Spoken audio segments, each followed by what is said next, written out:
On the leaves, उनकी पत्तियों पर, जिनकी मदद से अपना श्वसन की प्रक्रिया संपन्न करते हैं। ठीक है, यानी कार्बन डाइऑक्साइड इनहेल करते हैं, ऑक्सीजन एक्सहेल करते हैं।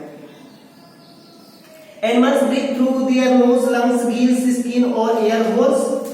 जो मतलब कि जंतु हैं वो श्वसन की प्रक्रिया विभिन्न अंगों के माध्यम से उनमें श्वसन की प्रक्रिया संपन्न होती है, जैसे कि नोज के माध्यम से, लंग्स फेफड़ों के माध्यम से, नाक के माध्यम से, गिल्स के माध्यम से मछलियों में होता है, जैसे कि स्किन त्वचा के माध्यम से, जैसे कि केचुआ त्वचा के माध्यम से शोषण करता है। एंड एयर होल्स, और एयर होल्स बने होते हैं, जिनके बाद कुछ सजीवों के शरीर पर एयर होल्स बने होते हैं, उनके चमड़े पर होल्स होते हैं, जिसके माध्यम से श्वसन की प्रक्रिया संपन्न होती है।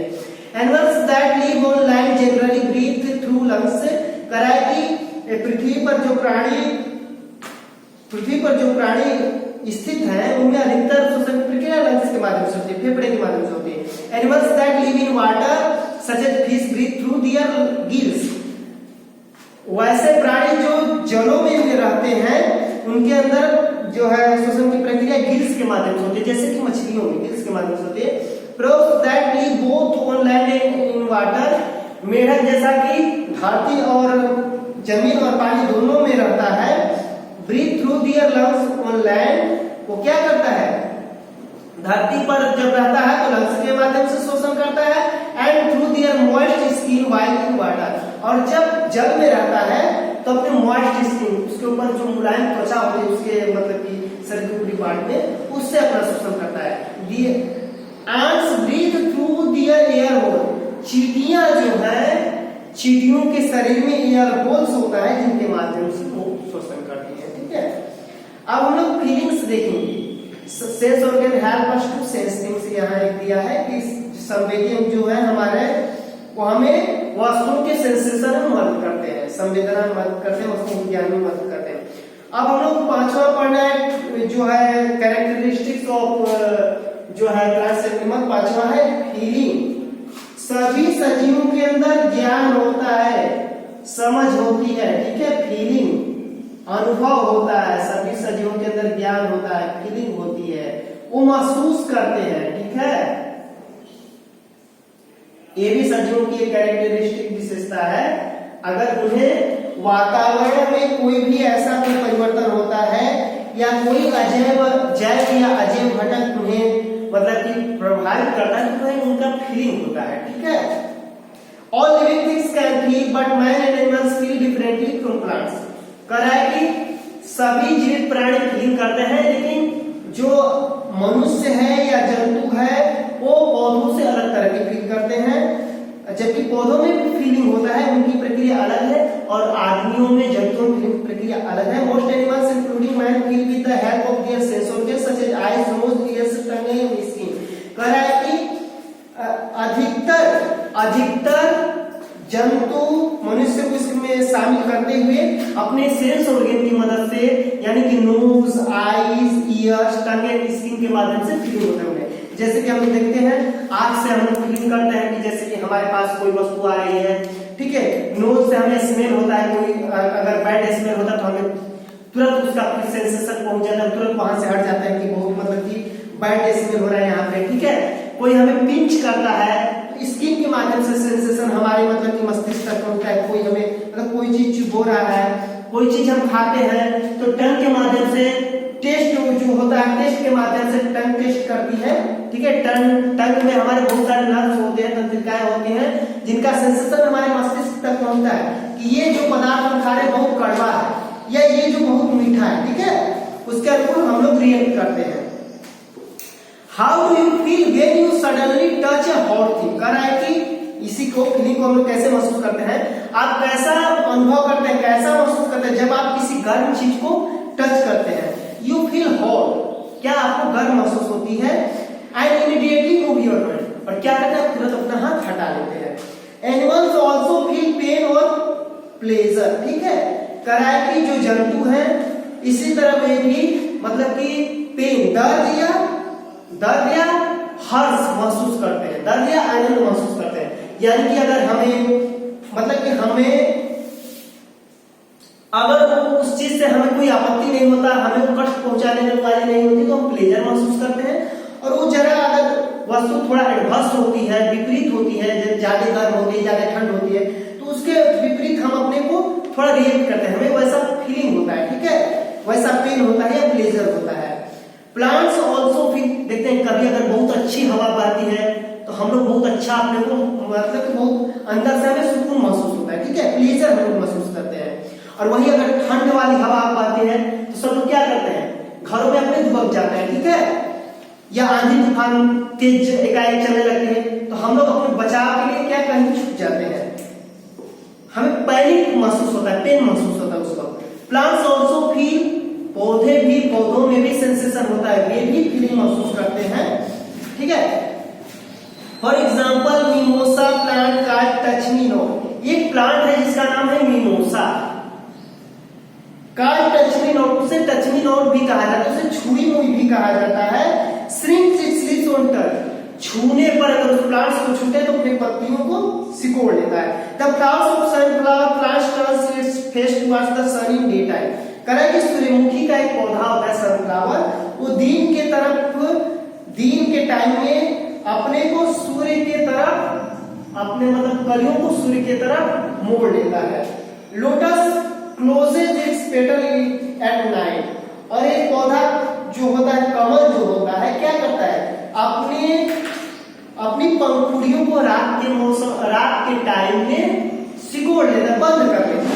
ये सब प्लांट्स में ये सब एक कोमोडेशन होता है, ऐसा अनुकूलन होता है, ऐसा प्लांट्स की भी कैरेक्टरिस्टिक्स है फीलिंग के लिए, ठीक है, उनमें भी फीलिंग होता है। और इस तरह भी मतलब एट सोन कई ऐसे पौधे हैं जिनमें फीलिंग के कई अलग अलग तरह के लक्षण पाए जाते हैं, जैसे मिमोसा के बारे में पढ़े, जैसे छुई हम लोग कहते हैं, छूने पर अपने पत्तियों को सिकोड़ लेता है। सनफ्लावर दिन के समय में अपनी कलियों को सूर्य की तरफ, जिस तरह सूर्य निकलता है उधर कर लेता है। लोटस जो है रात के टाइम में क्या करता है, अपने पेटल्स को, अपने मतलब कि पंखुड़ियों को क्या कर लेता, बंद कर लेता है। अब हम लोग का 6 नंबर है रिप्रोडक्शन। 6 जो हम लोग को पढ़ना है कैरेक्टरिस्टिक्स, वो है रिप्रोडक्शन, यानी कि जनन, प्रजनन इसे हम लोग कहते हैं। सभी फीलिंग हम लोग को कैसे होता है, जैसे हम लोग स्मेलिंग करते हैं, स्मेल करते हैं, सुनते हैं हमें, ठीक है, किसी चीज को टच करते हैं तो हमें फीलिंग होता है, ठीक है, ऐसे करके है, एंड सो ऑन हो सकता है। अब है reproduction. Reproduction is a process, प्रजनन जो होता है, reproduction is a process to produce their same on, the process of produce their same on in plants and animal is called reproduction, ठीक है। पौधों और जंतुओं में उनके जैसे समान जीव को उत्पन्न करने की प्रक्रिया जो होती है रिप्रोडक्शन, यह भी सजीव का एक खास लक्षण है।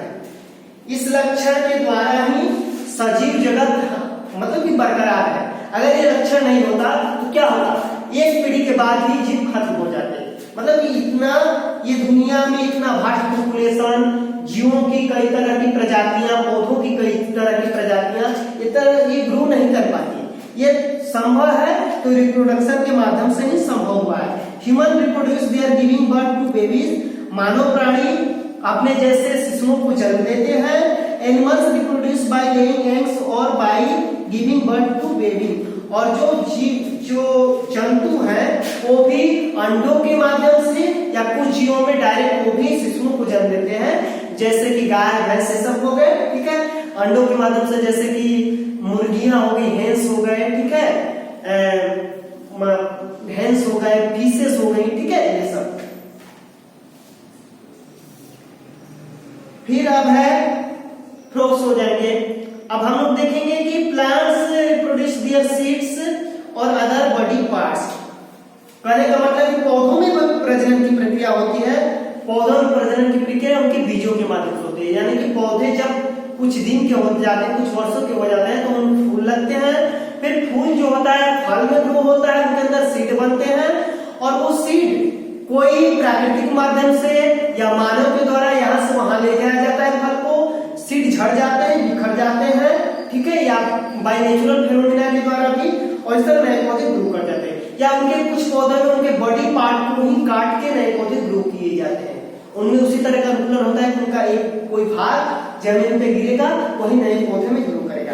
अब हम लोग interdependence between plants and animals के बारे में पढ़ेंगे, यानी पौधों और जंतुओं की अंतर प्रक्रिया के बारे में पढ़ेंगे, अन्योन्याश्रय संबंधों के बारे में पढ़ेंगे। तो मैं आप लोगों को पहले ही बताया था, पहले भी समझा चुका था कि animals and plants are different from each other, एक दूसरे से भिन्न होते हैं, but they depend upon each other to survive and grow, लेकिन वे एक दूसरे पर निर्भर होते हैं जीवित रहने के लिए, अपने भोजन के लिए, ठीक है, और वृद्धि के लिए। Animals take oxygen and give out carbon dioxide during breathing. सभी जंतु ऑक्सीजन को इनहेल करते हैं, लेते हैं, और कार्बन डाइऑक्साइड को छोड़ते हैं, एक्सहेल करते हैं अपनी ब्रीथिंग के द्वारा, श्वसन प्रक्रिया के द्वारा। Carbon dioxide released in air is used by plants to prepare their food. और ये जो जंतु कार्बन डाइऑक्साइड को एटमॉस्फेयर में छोड़ते हैं, वो पौधों के द्वारा अपने भोजन बनाने में यूज कर लिया जाता है। इस प्रक्रिया को ही हम इंटरडिपेंडेंस कहते हैं, यानी कि जंतु कार्बन डाइऑक्साइड को छोड़े, पौधों द्वारा ग्रहण किया गया, पौधे कार्बन डाइऑक्साइड को ग्रहण करके सनलाइट और वाटर की उपस्थिति में अपना भोजन फोटोसिंथेसिस प्रोसेस के द्वारा बनाए, और ये क्या करते हैं कि ये इसके उपरांत क्या करते हैं, एक्सहेल करते हैं ऑक्सीजन। ऑक्सीजन प्लांट्स एक्सहेल करते हैं ऑक्सीजन, और ये जो ऑक्सीजन एक्सहेल करते हैं, ये फिर एनिमल्स के द्वारा इनहेल कर लिया जाता है, इसे फिर आदमियों के द्वारा ग्रहण कर लिया जाता है, ठीक है।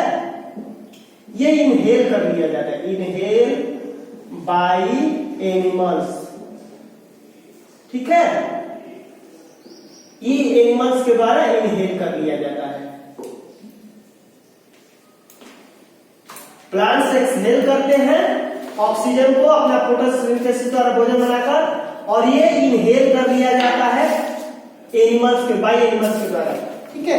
यही प्रक्रिया क्या कराती है, interdependence between plants and animals कराती है, ठीक है। एनिमल्स डिपेंड्स, क्योंकि oxygen release in air by plants is necessary for animals and human beings to survive, क्योंकि ऑक्सीजन जो पौधों द्वारा छोड़ा जाता है वो मनुष्य और अन्य जंतुओं को पृथ्वी पर जीवित रहने के लिए नेसेसरी होता है। Animals depends on plants for their food, plants also depends on animals to move from one place to another, ठीक है।